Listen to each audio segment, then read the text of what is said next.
Assalamualaikum warahmatullahi wabarakatuh. Bismillah walhamdulillahil qail fi qissati Isra wa mi'raji sayyidil qabail wa sahibil fadail wa imamil afadil. Subhanalladzi asra bi'abdihi layla minal masjidil harami ilal masjidil aqsa alladzi barakna hawlah linuriyahu min ayatina innahu huwas sami'ul basir. Allahumma salli wa sallim wa barik ala sayyidina wa habibina wa syafi'ina wa maulana nabiyyina Muhammadin wa ala alihi at-tahirin at-tayyibin wa ashabihil ghurril mayamin wa man tabi'ahum bi ihsanin ila yaumiddin. Siyadatul habaib asy-syurafa wa sa'adatul ulama'il fudala wa fadilatul umara'il kurama wa jami'il hadirin al-ahibba'il a'izza rahimakumullah. في هذه المناسبة السعيدة وبمثل هذا الاجتماع المبارك لا أنسى أن أوصيكم جميعا ونفسي بتقوى الله وبطاعة رسول الله صلى الله عليه وسلم. فنسأل الله سبحانه وتعالى أن يهدينا إلى صراطه المستقيم ويجعلنا من المتقين ويدخلنا جنته جنة النعيم بحق سيد المرسلين walhamdulillahi rabbil alamin. Ahiba'il kiram, kepada para alim ulama, para umara, para jamaah kaum muslimin rahimakumullah, wabil khusus untuk guru kita semua, panutan kita bersama, sahibul ma'had Daril Habib, akhina al-fadil al-ustadul mubarak ad-da'i ilallah wal mujahid fi sabilih sayyidil mahbub al-habib Ahmad Naufal bin Abdullah al-Kaf hafidhahullahu ta'ala wa ardah, famatanallahu bituli hayatihi syarifah fanafa'na bi'ulumih fid dini wad dunya wal akhirah, amin ya rabbal alamin. Ahiba'il kiram, sebagaimana sama kita maklumi kumpulnya kita di tempat ini pada hari yang berbahagia ini, di tempat yang penuh keberkahan ini, untuk memperingati satu peristiwa besar yang pernah dialami oleh seorang manusia besar yang memiliki riwayat dan sejarah yang besar, yaitu peristiwa Isra dan Mi'raj Nabi besar Muhammad sallallahu alaihi wasallam.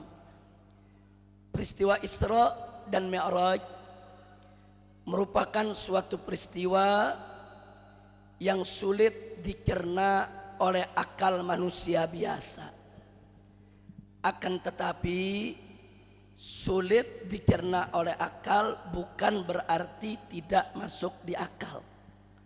Sulit dirasionalisasikan bukan berarti irasional.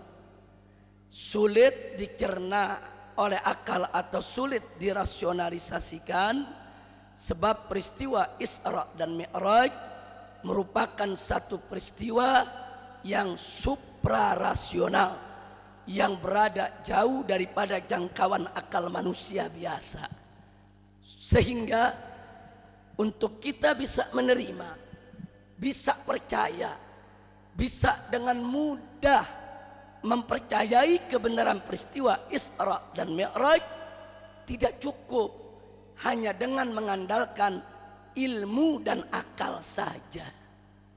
Sebab ilmu manusia yang diberikan Allah sedikit. Wallahu subhanahu wa ta'ala qala wa ma utitum minal ilmi illa qalila. Dan akal manusia juga sempit. Dengan ilmu yang sedikit, akal yang sempit, mustahil kita bisa mengarungi samudra lautan ilmu pengetahuan Allah yang maha luas tanpa batas. Oleh karenanya, agar kita bisa menerima kebenaran peristiwa Isra dan Mi'raj dengan mudah, sekali lagi tidak cukup hanya dengan mengandalkan akal dan ilmu. Lebih daripada itu, akal dan ilmu tersebut wajib diikat dengan iman. Al-iman. Karena itu mari kita lihat, tatkala Abu Jahal bertemu dengan Sayyiduna Abu Bakar As-Siddiq radhiyallahu taala anhu, Abu Jahal mengatakan kepada Abu Bakar, saudara, ya Abu Bakrin, hal tusaddiqu kadba Muhammadin? Hei Abu Bakar, apa kau masih percaya dengan dustanya Muhammad, dengan bohongnya Muhammad? Mana mungkin manusia bisa melakukan perjalanan yang jaraknya begitu jauh dari Mekah hingga ke Palestina hanya dalam waktu sebagian malam. Ya Abu Bakrin, kau dengan aku sama tahu, kata Abu Jahal, betapa untuk sampai ke Palestina sana, Al-Masjidil Aqsa sana, dengan menunggang unta tanpa istirahat 15 hari 15 malam baru bisa sampai. Pulang pergi 1 bulan. Muhammad bercerita hanya melakukan perjalanan pulang pergi dalam waktu sebagian malam. Atusaddiqa kadba Muhammadin? Apa kau masih percaya dengan bohongnya Muhammad, dengan dustanya Muhammad? Itu pertanyaan Abu Jahal, saudara. Lalu apa jawaban Sayyidina Abu Bakar As-Siddiq radhiyallahu taala anhu? Beliau menjawab dengan jawaban yang sangat masyhur dalam riwayat sejarah, saudara. Beliau katakan, "Lau qala Muhammadun ab'ada min dzalik, wallahi la saddaqtuh." Masya Allah, apa kata Sayyidina Abu Bakar? Andai kata kekasihku Muhammad bercerita yang lebih hebat dari Isra Mi'raj, yang lebih dahsyat daripada Isra Mi'raj, yang lebih luar biasa dari Isra Mi'raj, selama Muhammad yang bercerita, wallahi demi Allah la saddaqtu, pasti aku benarkan dan aku percaya. Sallu ala Nabi. Itulah sebabnya Sayyiduna Abu Bakrin dijuluki dengan As-Siddiq. Kenapa dijuluki dengan As-Siddiq? Beliau membenarkan cerita Nabi tatkala orang lain mendustakannya.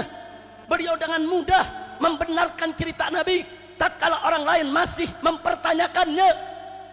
Saudara, Abu Bakar dipancing oleh Abu Jahal untuk menggunakan logika. Pikirkan, hai Abu Bakar, mana mungkin jarak yang begitu jauh ditempuh dalam waktu yang begitu singkat? Abu Bakar ditantang oleh Abu Jahal untuk menggunakan logika, untuk menggunakan ilmu pengetahuan manusia, saudara. Tapi Abu Bakar Siddiq menjawab dengan iman. Dengan iman.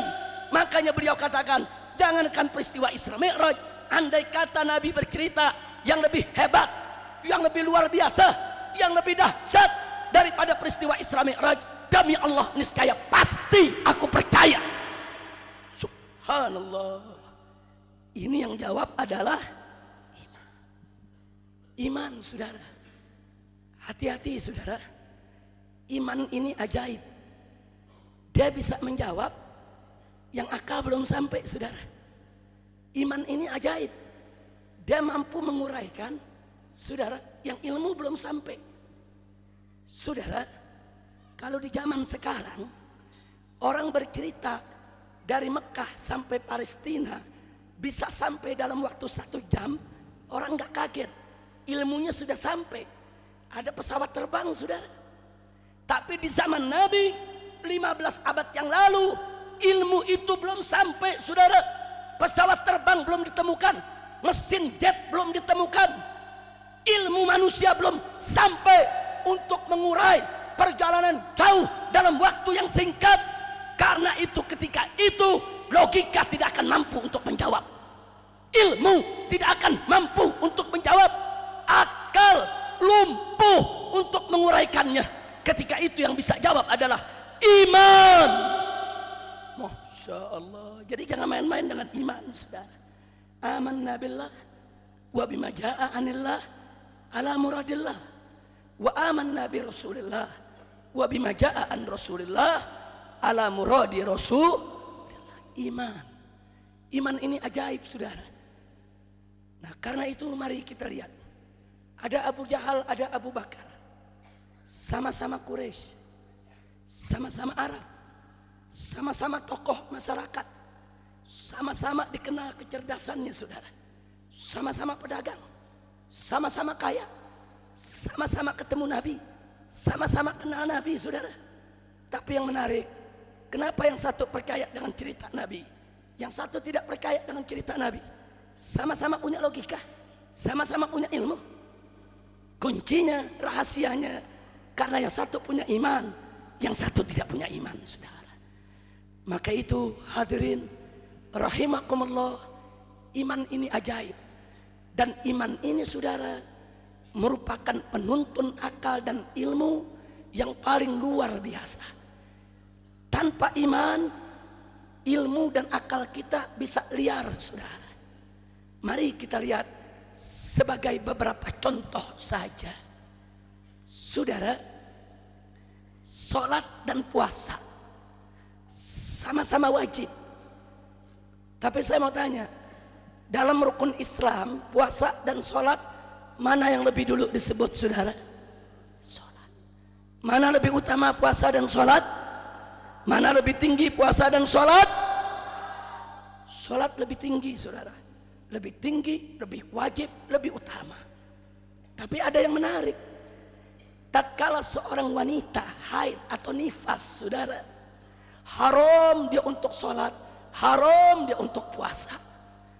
Tapi ketika sudah saatnya dia bersih nanti, wajib dia mengqadha puasa Ramadan yang ditinggalkan akibat haid dan nifasnya. Tapi si wanita tadi tidak diwajibkan untuk mengqadha sholatnya, saudara. Kalau kita pakai logika, saudara, nggak masuk di akal. Akal akan protes, saudara. Ini apa-apaan ini syariat? Akal yang pertama, sholat lebih tinggi daripada puasa. Kalau sholat saja yang lebih utama dari puasa, lebih tinggi dari puasa, tidak perlu diqadha oleh perempuan yang haid dan nifas, apalagi puasa. Kalau pakai akal, saudara, mestinya puasa pun tidak perlu diqadha. Kira-kira jelas tidak? Jelas tidak? Itu kalau pakai akal. Atau kita balik, saudara, puasa saja yang tidak lebih tinggi daripada sholat harus diqadha, wajib diqadha oleh perempuan yang haid dan nifas. Kalau puasa saja wajib diqadha, apalagi sholat. Kalau pakai akal, yang kedua, saudara, mestinya perempuan-perempuan yang haid atau nifas yang meninggalkan sholat karena itu semua wajib untuk mengqadha sholatnya. Itu kalau pakai akal, saudara.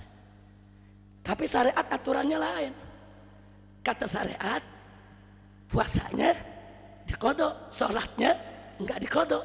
Makanya Sayyidatuna Aisyah radhiyallahu taala anha mengatakan dalam satu hadis, saudara, kunna nahidu fi ahdi Rasulillah sallallahu alaihi wasallam fa nu'mar biqada'is siyam wa la nu'mar biqada'is shalah.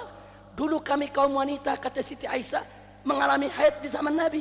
Kami diperintahkan untuk mengqadha puasa dan kami enggak diperintah untuk mengqadha salat. Ini aturan syariat, saudara. Ini aturan Allah dan Rasulnya. Kalau kita pakai akal, nggak masuk di akal, saudara. Zahirnya tidak masuk di akal. Nah, pertanyaannya, saudara, bagaimana kita menyikapi ini? Perhatikan baik-baik. Kalau itu sudah aturan Allah dan Rasulnya, jangan digugat dulu sama akal. Terima dulu sama iman, saudara. Ya Rabb, amanna billah wa bima jaa anillah ala muradillah. Aku terima syariatmu, ya Allah. Aku terima aturanmu ya Allah. Perempuan-perempuan yang haid dan nifas wajib mengkodok puasanya, tidak wajib mengkodok sholatnya.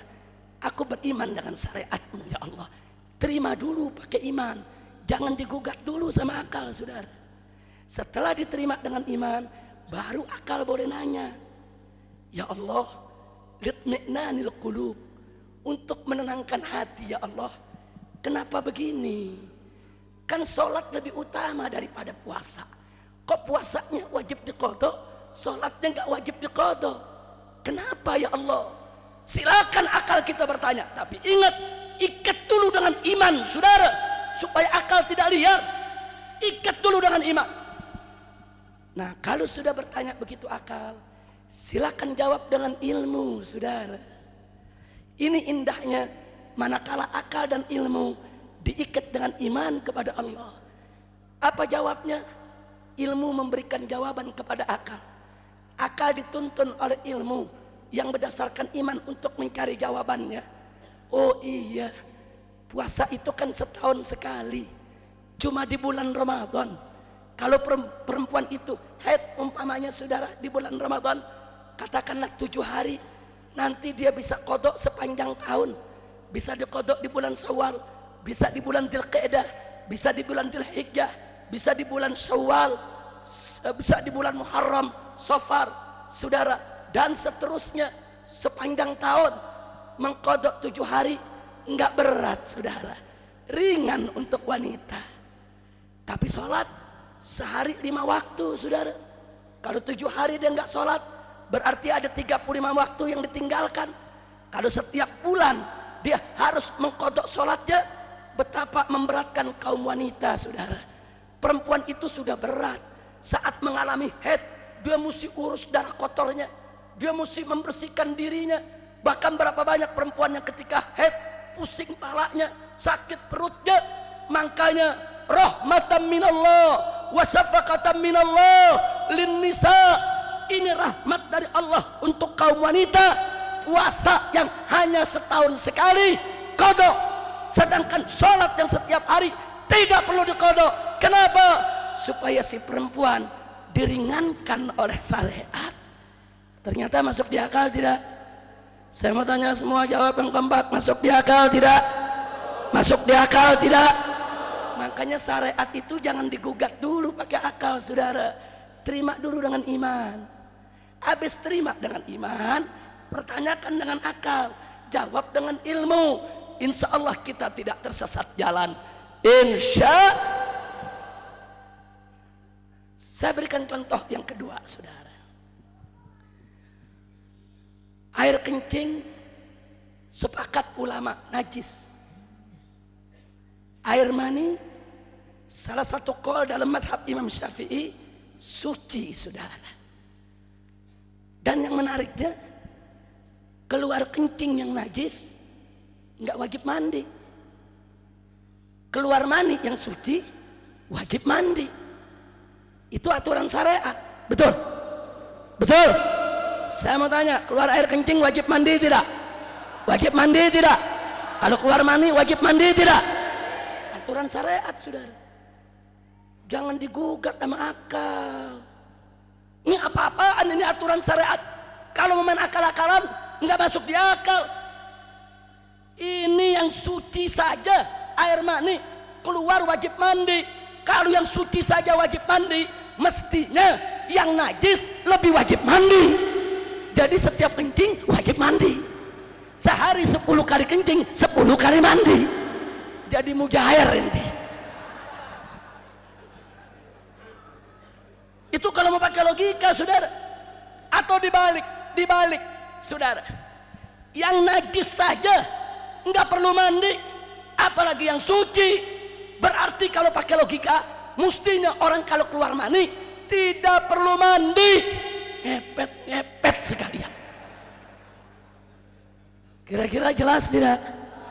Jujur, kalau pakai logika begitu kan?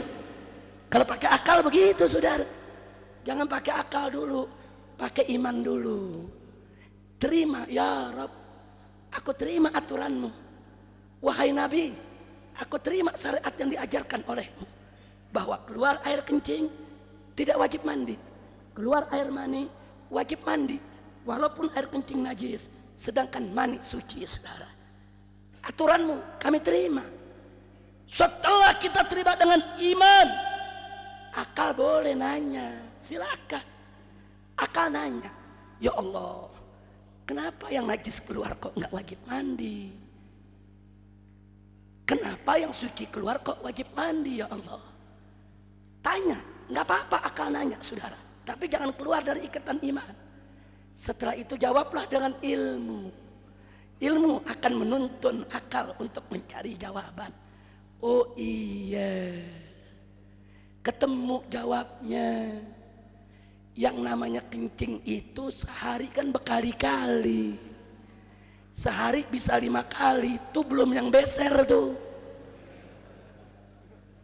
Nah coba bayangkan, kalau keluar kencing diwajibkan mandi, sehari bisa berkali-kali kita kencing, betapa merepotkannya hidup umat Islam, saudara. Betul? Betul? Bisa jadi setiap mau sholat kita mandi dulu, saudara. Minimal sehari 5 kali mandi. Nah kalau beser, Masya Allah, Alhamdulillah, untung kencing gak diwajibin mandi. Alhamdulillah. Nah adapun kalau keluar mani kan sekali-sekali. Palingan pengantin baru yang tiap hari. Saudara, kan sekali-sekali, sekali-sekali keluar mani diwajibkan mandi. Berat tidak? Enggak berat, pantes. Keluar mani wajib mandi, keluar air kencing tidak wajib mandi. Itu jawaban. Ilmu yang pertama menuntun akal untuk memahaminya. Ada lagi yang kedua. Saudara, orang kalau keluar mani, maaf, 75% tenaga hilang. Hilang, saudara. Saya mau tanya sama yang hadir. Kalau Anda kerja di kebun, capek, terus sore pengen tenaga balik lagi, ngapain, saudara? Mandi. Orang kerja ke kantor dari pagi sampai sore, capek, lelah, pulang, kalau mau segar, mandi. Karena mandi itu memulihkan tenaga yang hilang, saudara. Orang kalau keluar mani, 75% tenaga hilang. Bagaimana memulihkannya? Mandi. Tapi kalau orang kencing kan gak ada yang ngos-ngosan. Emang ada kencing ngos-ngosan? Ada, kencing batu. Nah kan kencing batu itu urusan, bukan urusan orang yang sehat, saudara. Tapi kalau kita bicara orang yang sehat, saudara, kencing itu, saudara, enggak menghilangkan tenaga. Bahkan kencing itu bisa nambah tenaga. Saya kasih contoh, kalau kita lagi tebelat kencing, saudara, enak nggak? Enak nggak? Duduk salah, diri salah, betul? Jalan salah, saudara. Tapi begitu kita kencing, lega gak? Lega, saudara. Belum mandi udah lega. Baru akal kita paham, oh pantes keluar mani disuruh mandi, keluar air kencing nggak disuruh mandi, saudara. Ternyata masuk di akal tidak? Masuk di akal tidak? Itulah syariat yang dibawa oleh Nabi Muhammad Sallallahu Alaihi Wasallam. Jadi yang ingin saya tekankan di sini adalah jangan suka main akal-akalan. Jangan. Terima dulu syariat Allah dengan iman. Terima dulu dengan iman. Selanjutnya silakan gunakan akal kita untuk bertanya, kenapa begini? Kenapa begitu? Kenapa harus ini? Kenapa harus itu? Dan gunakan ilmu untuk menjawabnya, saudara. Ilmu yang berdiri atas dasar iman. Nah kalau gitu saya tanya, kalau begitu iman penting tidak? Iman penting tidak? Perlu tidak? Wajib tidak? Perannya besar tidak? Takbir. Sallu ala Nabi. Apalagi zaman sekarang, hati-hati saudara. Banyak anak muda zaman sekarang itu kalau bertanya di majelis, itu pertanyaannya main akal-akalan, saudara. Dan itu bukan peristiwa baru. Itu pernah terjadi dulu, saudara. Dulu di zaman Al-Imam Ja'far As-Sadiq radhiyallahu taala anhu, salah satu keturunan Nabi kita Muhammad sallallahu alaihi wasallam, lagi ngajar di majlis. Toto ada satu anak muda nanya, "Tuan guru, saya mau tanya." "Apa pertanyaannya?" "Iblis itu kan diciptakan dari api." "Betul." "Terus nanti iblis itu kan masuk neraka." "Betul." "Nanti kan iblis disiksa dengan api." "Betul." "Ini yang saya bingung guru, kok api disiksa dengan api? Ya api ketemu api nggak mempan dong. Pakai apa tuh?" Si guru jawab, "Oh begitu, mau tahu jawabnya?" Kata si guru. "Iya dong." Sebentar kata tuan gurunya. Ini gurunya ambil tanah lempung, dipulung-pulung sampai segede bola. Habis itu disambit tuh anak. Begitu ditimpuk nih murid bilang, "Guru tunggu dulu dong, kalau nggak mau jawab jangan sewot." Untung nggak ditimpuk sama asbak, saudara. Kan zaman dulu nggak ada asbak, pada nggak ngerokok. Zaman sekarang aja kiai pada ngerokok, betul. Nah sekarang mari saudara ditimpuk. Terus gurunya tanya, "Kenapa kau sakit?" "Saya timpuk." "Ya sakit dong, masa ditimpuk nggak sakit?" Si guru minta maaf. "Oh kalau gitu saya minta maaf, saya pikir kamu nggak sakit." "Loh kok bisa tuan guru? Kamu kan manusia." "Iya, manusia kan diciptakan dari tanah." "Iya, kok saya timpuk sama tanah sakit ya?" Kira-kira jelas tidak? Saya mau tanya, manusia diciptakan dari apa? Dari apa? Kalau dikepruk sama batu bata sakit gak? Digebuk sama genteng tanah sakit gak? Nah kok bisa sakit? Strukturnya sudah berbeda, komposisinya sudah berbeda.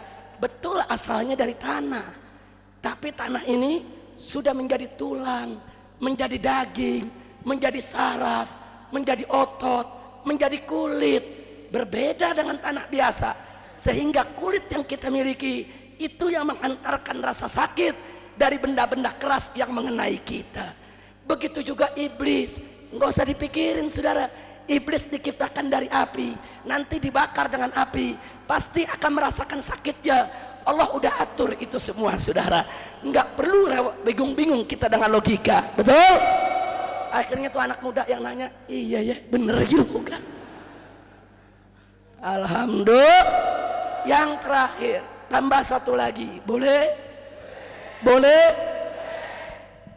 Ada satu pemuda di majelis taklim, seorang kiai Betawi di Jakarta nanya, "Pak Kiai, saya ada yang masalah, saya bingung nih." "Apaan yang kau bingung?" "Begini Pak Kiai, kita kalau punya wudhu buang angin kan batal Pak Kiai ya." Kata Kiai, "Iya.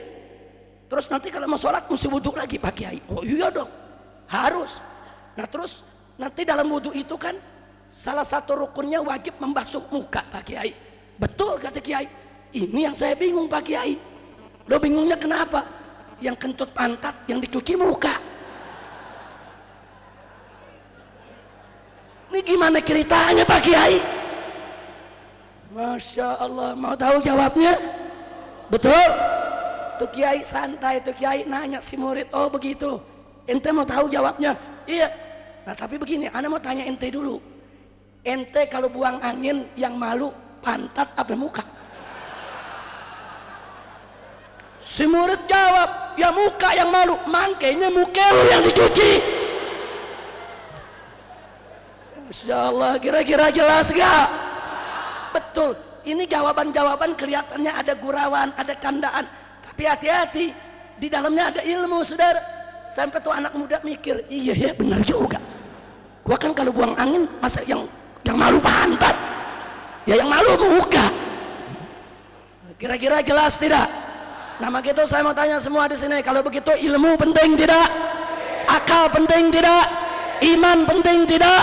Siap ikat ilmu dengan iman, siap ikat akal dengan iman.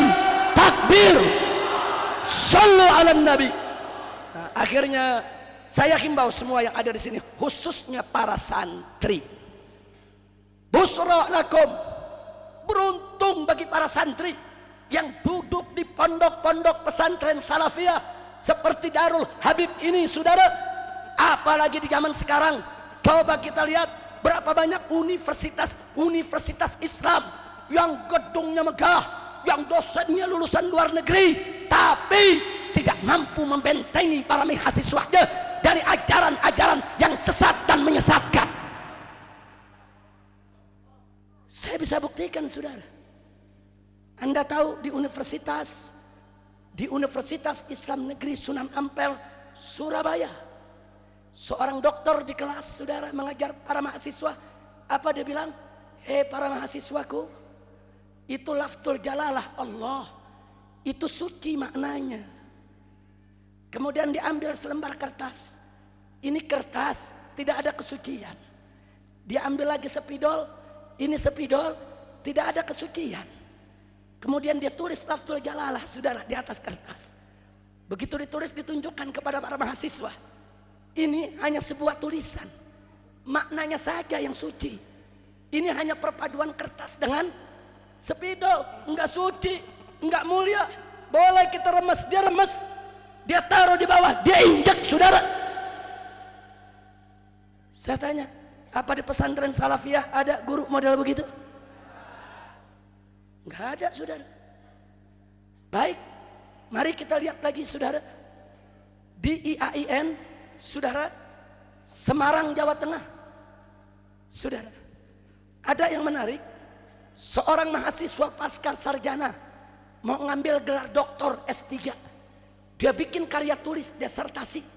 Di dalam disertasinya dia mempertahankan pendapat bahwa homoseks dan lesbianisme boleh dengan ayat Quran, dengan hadis Nabi, saudara. Sudah gitu, disertasi ini diuji oleh 5 profesor, saudara. Begitu diuji, tahu hasilnya? Dinyatakan lulus dengan nilai mumtaz, excellent, nilai A. Saya mau tanya, maaf Habib Novel, maaf, kira-kira di Darul Habib kalau ada yang bikin tulisan mengatakan homoseks dan lesbi boleh, kira-kira lulus enggak, Bib? Enggak lulus, Bib. Di sini enggak lulus, di IAIN lulus.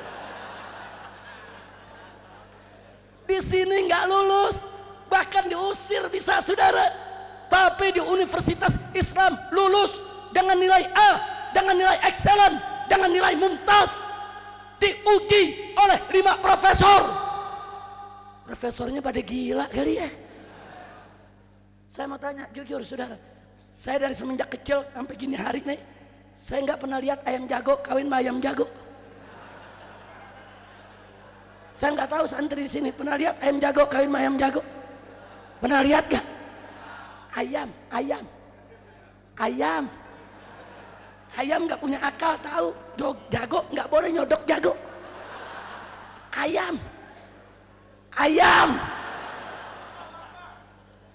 Ini profesor, doktor, lulusan luar negeri, jadi guru besar.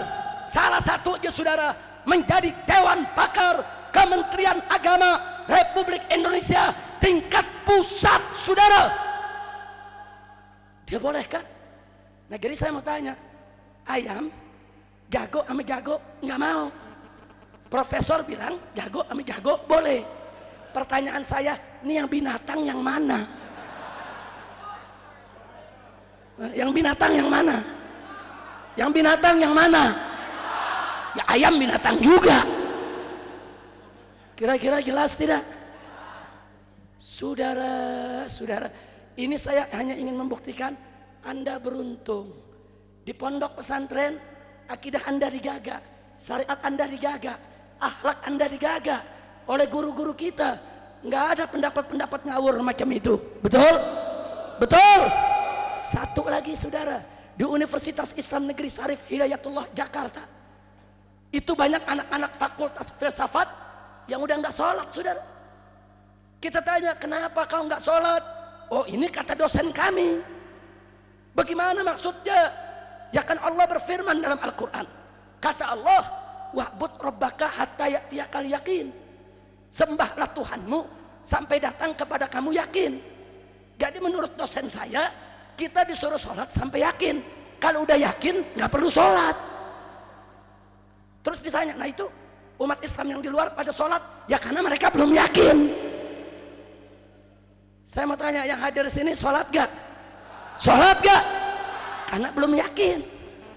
Kata dia, saudara, kurang ajar.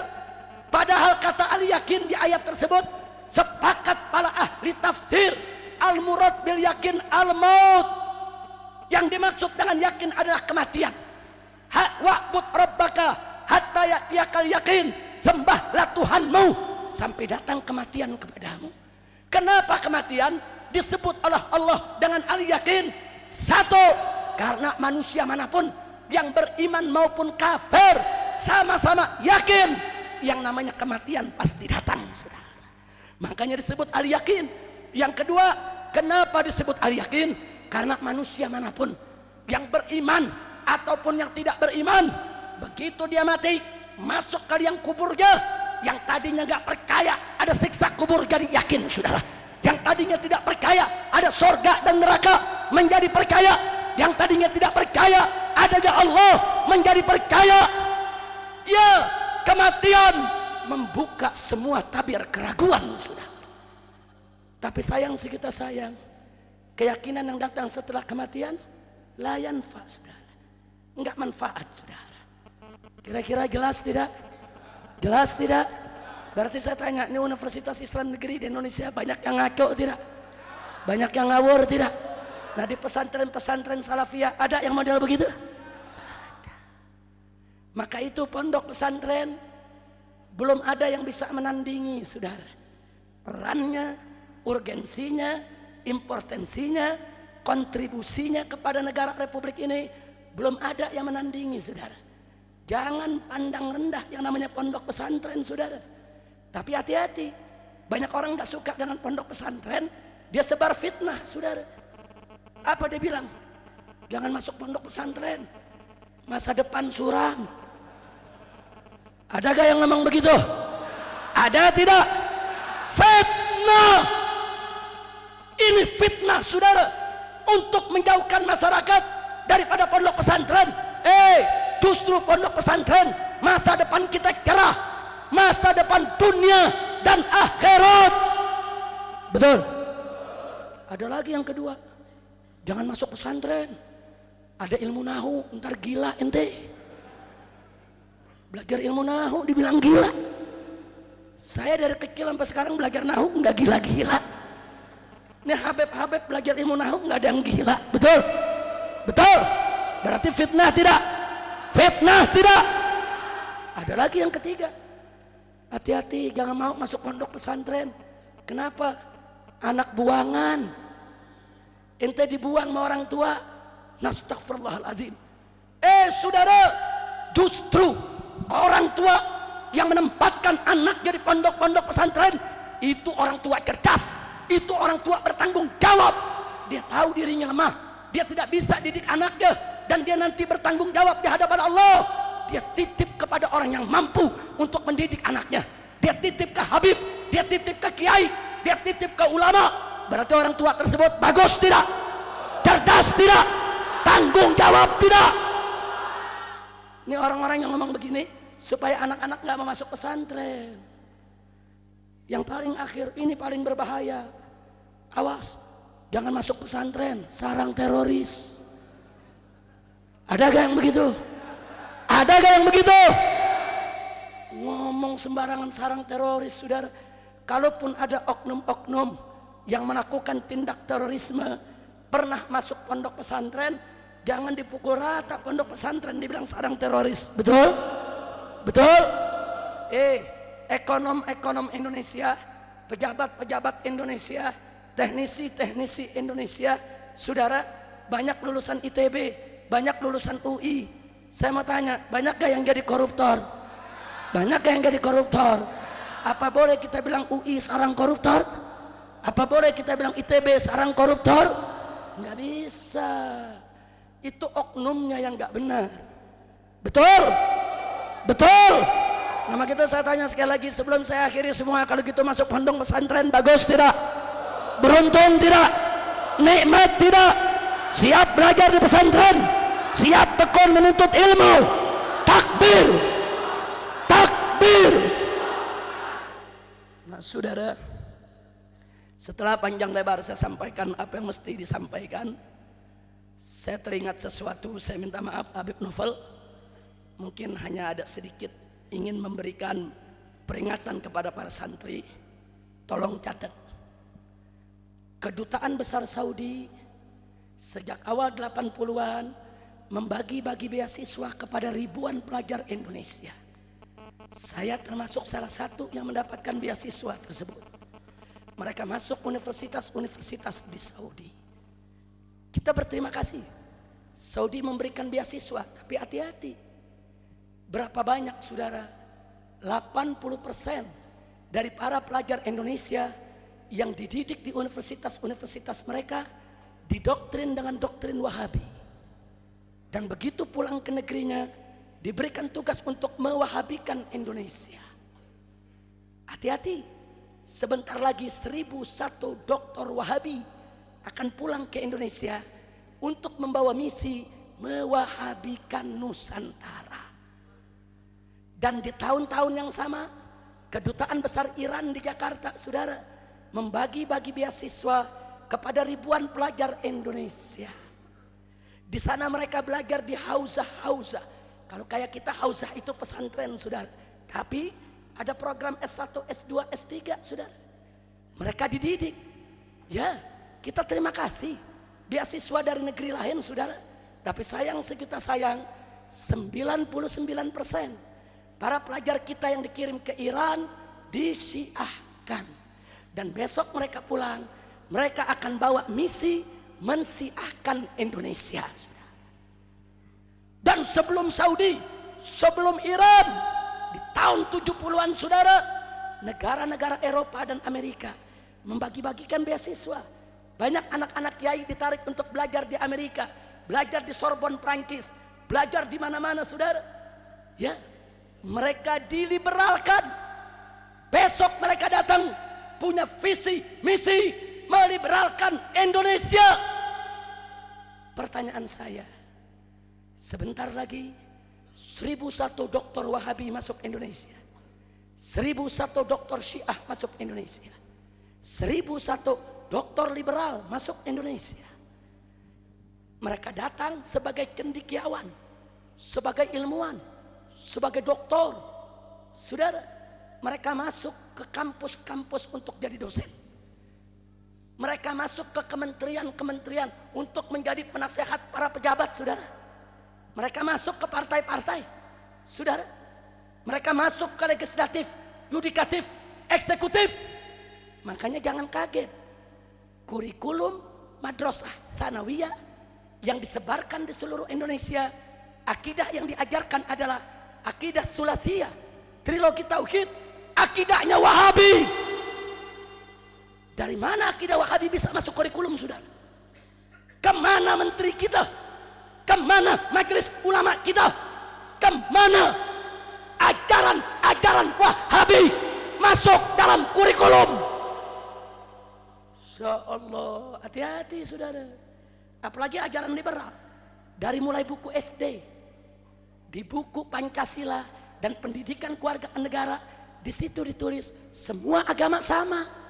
Semua agama benar. Anak kita dari kecil kita titipkan di sekolah untuk dididik jadi orang baik, dirusak akidahnya. Baik, kesimpulannya saudara, kalau 1001 dokter Syiah, 1001 dokter Wahabi, 1001 dokter liberal datang, mereka di backup. Jangan coba-coba Anda ganggu.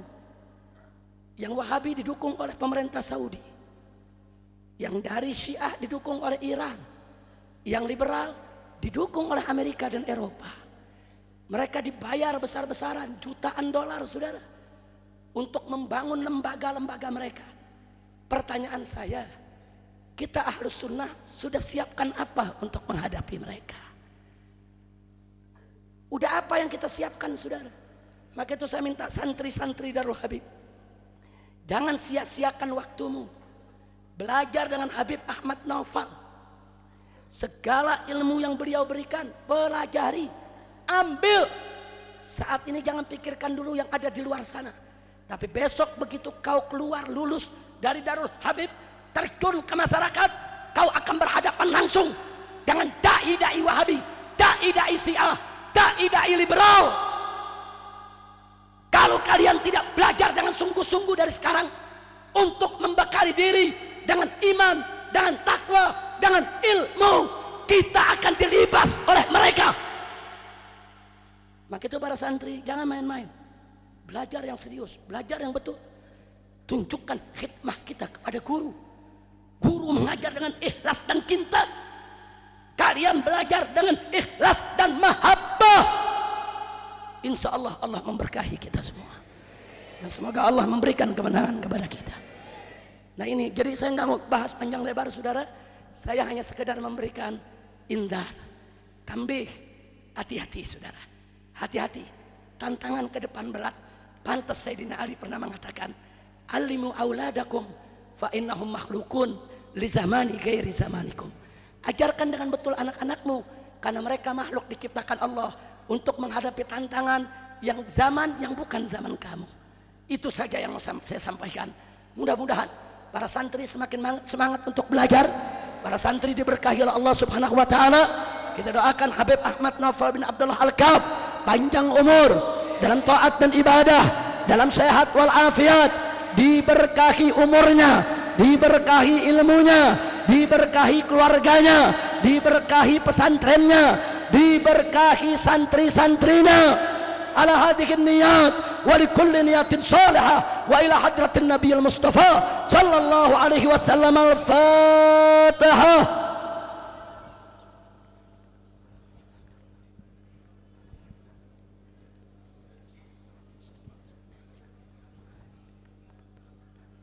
Taqabbalallahu minna wa minkum fataqabbal ya karim. Terima kasih atas segala perhatian, mohon maaf atas segala kekurangannya. Hadani Allah wa iyyakum ila siratal mustaqim. Wassalamualaikum warahmatullahi wabarakatuh.